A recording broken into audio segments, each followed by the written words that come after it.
একটা ভিন্ন ধর্মী রাজনৈতিক রচনা করো, সেটা হচ্ছে জামাতকে নিয়ে।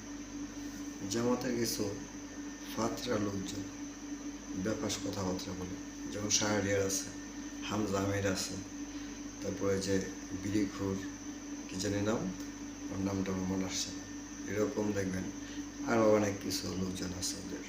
ওরা দেখবেন ধর্মকে নিয়ে বিভিন্ন বেফাস কথাবার্তা বলে। আমার মনে হচ্ছে কি, জামাত তো একটা ক্রিটিক্যালভাবে একটা রাজনীতি করার চেষ্টা করে। তো সেই ক্ষেত্রে আমার মনে হয় যেটা, যে ওদেরকে দিয়ে জামাত বেফাস কথাবার্তা বলায় ওদেরকে একটা সমালোচনা রাখার জন্য। আর যারা বেফাস কথাবার্তা বলে দেখবেন ওদের বিষয়ে জামাত কোনো আসলে এরকম ব্যবস্থা নেয় না।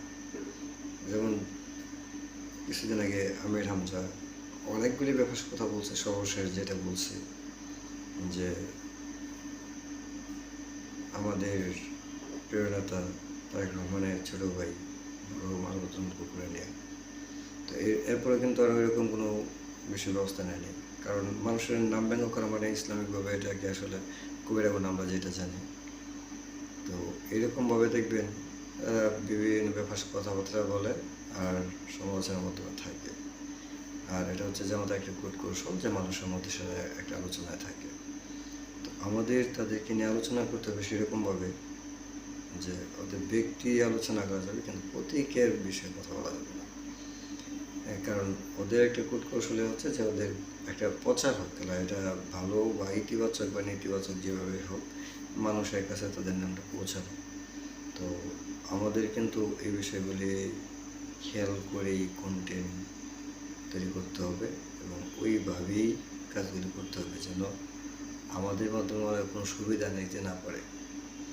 সবসময় উৎকর্ষ রাজনীতি করে। আর একটা উল্লেখযোগ্য বিষয় হচ্ছে যে জামাতের বিভিন্ন লোকজন আমির সাহেব থেকে শুরু করে, যে সব তো দেখছেন, আমাদেরকে একবার দেখেন। আসলে কি, মানুষ আল্লাহ পাকে দেওয়া হালাল জিনিস সবই খায়, কিন্তু কেউ একবার খায় দেয় না যে এটার মজাটা কীরকম। তো জামাত হয়েছে বাংলাদেশের এরকম একটা জিনিস।